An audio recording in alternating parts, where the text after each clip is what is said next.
Hello friends, स्वागत है आप सभी का हमारे channel Uttarakhand GK tricks UGT पर।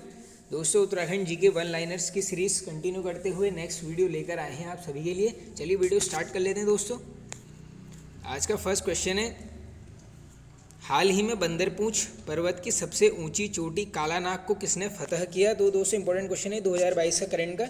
ये किया गया है दोस्तों केदार कोरंगा जी द्वारा। आगे चलते हैं। उत्तराखंड में 5वीं विधानसभा के लिए मतदान पूरा हुआ। अब दोस्तों पूरी डेट ही याद कर लेना है, 14 फरवरी 2022। पूछ लेंगे कौन सा था, ये 5वीं विधानसभा थी ये। आगे चलते हैं। हाल ही में चर्चित पुस्तक a little book of India celebrating 75 years of independence किसकी है? वेरी वेरी इंपॉर्टेंट क्वेश्चन दोस्तों, ये पूछा जा सकता है आपसे। ये है रस्किन बॉन्ड जी की। और दोस्तों ये अभी सभी को पता होगा, ये अभी 75 ईयर्स कंप्लीट हो चुके हैं इंडिपेंडेंस को, तो उस उपलक्ष्य में ये बुक यहाँ पर लॉन्च की गई थी, तो ये पूछी जा सकती है आपसे, रट लेना इसको। आगे चलते हैं। Beyond the mystery well temple tales of Uttarakhand के लेखक कौन है? तो ये भी दोस्तों करंट से रिलेटेड बुक है। इसके लेखक हैं आराधना जौहरी जी।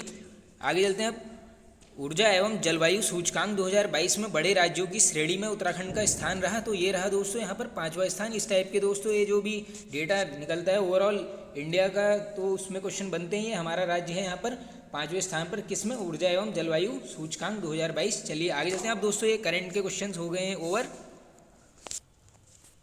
अब करते हैं उत्तराखंड जीके को कवर। आइए। अष्टकोण रजत मुद्रा जारी करने वाला शासक, वेरी वेरी इंपॉर्टेंट क्वेश्चन दोस्तों, ये हैं फतेह शाह जी। अब दोस्तों ये जैसी फतेह शाह माइंड में आएगा तो एक डायरेक्टली इनका उपनाम आना चाहिए। गढ़वाल का अकबर किसे बोला जाता है? वो बोला जाता है दोस्तों फतेहपति शाह जी को। क्यों बोला जाता है? क्योंकि इनके दरबार में भी जो है अकबर की तरफ 9 रत्न थे। डायरेक्टली ये क्वेश्चन पूछा गया है कि 9 रत्न किसके दरबार में थे उत्तराखंड में? आंसर करके आओगे फतेहपति शाह। आगे चलते हैं। पाली गांव का युद्ध किस वर्ष हुआ? अब दोस्तों ऐसे युद्ध जो हैं काफ़ी इंपॉर्टेंट होते हैं। ये होता है 1786 में। और पूछ लेंगे किसके मध्य? आंसर करके आओगे हर्षदेव जोशी और मोहन सिंह के बीच। ये रट लो दोस्तों, पूछा जा सकता है पाली गांव का युद्ध 1786। आगे चलते हैं। किस पुस्तक से ज्ञात होता है कि फतेह शाह ने गुरु राम राय को गुरुद्वारे के लिए 3 गांव दान दिए? वेरी वेरी इंपॉर्टेंट क्वेश्चन दोस्तों, ये डायरेक्टली पूछा गया है क्वेश्चन। तो ये दोस्तों जिस बुक में दिया गया है ये है मेमोयर्स ऑफ देहरादून, और इसके लेखक दोस्तों हैं GRC विलियम्स। ये भी रट लो दोस्तों, ये क्वेश्चन पूछने के काफ़ी चांसेस हैं। आगे चलते हैं। परमार वंश में राजस्व के प्रमुख अधिकारी को बोलते थे? तो ये इस टाइप की शब्दावली पूछते हैं दोस्तों। तो ये परमार वंश में जो राजस्व का प्रमुख अधिकारी होता था उसे यहाँ पर दस्तरी बोला जाता था। चलिए आगे चलते हैं। किस लेखक द्वारा प्रद्युम्न शाह के कार्यकाल को कुशासन में डूबा हुआ बताया था? वेरी वेरी इंपॉर्टेंट क्वेश्चन दोस्तों, ये बताया गया है शिव प्रसाद डबराल जी द्वारा। ये पूछ सकते हैं आपसे।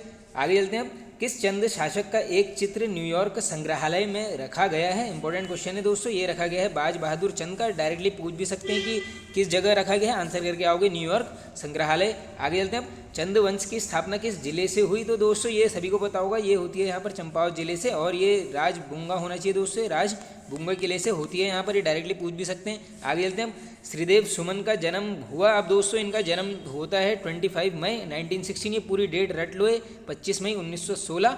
और दोस्तों कहाँ होता है? टिहरी में। और प्रॉपर ये गांव भी रटो है जौल गांव। आजकल ऐसे पूछे जाते हैं, जैसे एक बार गोविंद बल्लभ पंत जी का पूछा गया था, वो था दोस्तों खूंट गांव।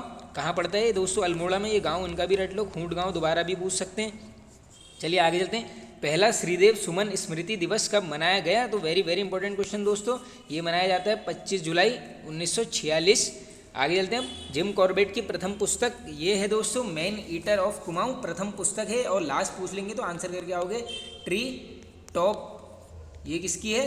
जिम कॉर्बेट जी की अंतिम पुस्तक है। ये क्वेश्चन तो डायरेक्टली पूछा गया है कि प्रथम पुस्तक, आंसर हो जाएगा मैन ईटर ऑफ कुमाऊं। और अगर अंतिम पूछ लेंगे आंसर करके आओगे ट्री टॉप। और दोस्तों एक इनकी ऑटोबायोग्राफी का नाम पूछते हैं, आत्मकथा जिसे बोला जाता है, वो है दोस्तों लोन फॉक्स डांसिंग। ये क्या है इनकी? ये आत्मकथा है। ये 3 अलग अलग क्वेश्चन हैं, कुछ भी पूछ सकते हैं। आगे चलते हैं। पर्वतीय नवजीवन मंडल की स्थापना किसने की थी? वेरी वेरी इंपॉर्टेंट क्वेश्चन दोस्तों। अब मैंने यहाँ पर जानबूझ के सुंदरलाल बहुगुणा जी के ऊपर 2-3 क्वेश्चन लाया हूँ।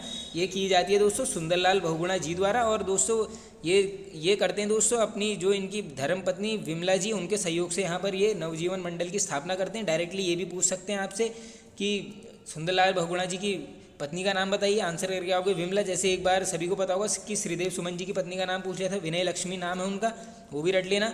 आगे चलते हैं। सुंदरलाल बहुगुणा को किस वर्ष पद्म विभूषण पुरस्कार मिला? वेरी वेरी इंपॉर्टेंट क्वेश्चन दोस्तों, ये मिलता है इन्हें 2009 में। अब दोस्तों सुंदरलाल बहुगुणा जी काफ़ी एक इंपॉर्टेंट टॉपिक बन गए हैं ऑलरेडी। इनसे दोस्तों काफ़ी बार एग्जाम्स में क्वेश्चन पूछते थे, अब सभी को पता होगा 2021 में इनका निधन हो चुका है, तो इनसे क्वेश्चंस बनने की उम्मीद है सभी एग्जाम्स में। आगे चलते हैं। विपिन रावत जी का जन्म किस स्थान पर हुआ? अब दोस्तों इनका भी जो है निधन हो चुका है, चर्चित निधन में इनका भी नाम आता है, तो ये होता है दोस्तों पौड़ी गढ़वाल, और गांव पूछ लेंगे तो ये है दोस्तों बमरौली गांव, रट लेना। आगे चलते हैं दोस्तों, प्रथम CDS से सभी को पता होगा। आगे चलते हैं। राज्य में हाथी दिवस मनाया जाता है, तो फ्रेंड्स ये मनाया जाता है यहाँ पर 4 अक्टूबर को।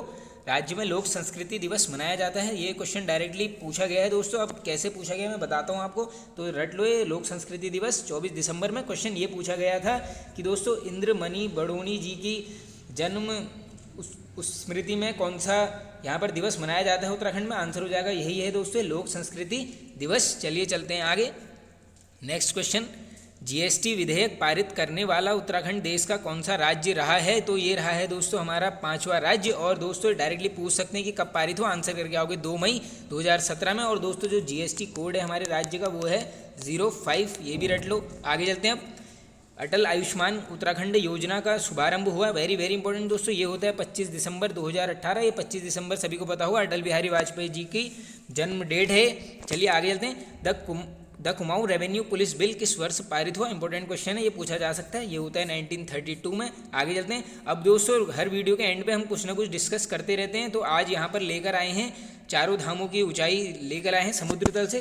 कुछ भी पूछ सकते हैं दोस्तों, ये पूछे गए हैं क्वेश्चन। देखो सबसे पहले है गंगोत्री धाम की समुद्र तल से ऊंचाई, ये है दोस्तों 3048 मीटर। और ये पूछ लेंगे कि सबसे कम ऊंचाई पर धाम कौन सा है, वो यही होगा आंसर दोस्तों, कम गंगोत्री। आगे चलते हैं। यमुनोत्री धाम की समुद्र तल से ऊंचाई ये है दोस्तों 3235 मीटर। बद्रीनाथ धाम की समुद्र तल से ऊंचाई ये है दोस्तों 3133 मीटर। और आज का फ्रेंड्स लास्ट क्वेश्चन है, केदारनाथ धाम की समुद्र तल से ऊंचाई ये है दोस्तों 3584 मीटर। ये है दोस्तों सबसे ऊंचाई पर स्थित धाम, ये डायरेक्टली क्वेश्चन पूछा गया है, सबसे ऊंचाई पर स्थित धाम ये है केदारनाथ। सबसे कम ऊंचाई पूछ लेंगे तो आंसर करके आओगे गंगोत्री। तो फ्रेंड्स ये वीडियो होता है एंड। आई होप आप सभी को दोस्तों पसंद आया होगा। पसंद आया तो दोस्तों एक लाइक कर दीजिए, कमेंट करके बताइए आपको कैसा लगा। चैनल पर नहीं तो दोस्तों सब्सक्राइब कर लीजिए, बेल आइकन को जरूर प्रेस कर लेना, ऑल कर लेना उसमें दोस्तों, चैनल को सपोर्ट कीजिए। Okay friends, thank you.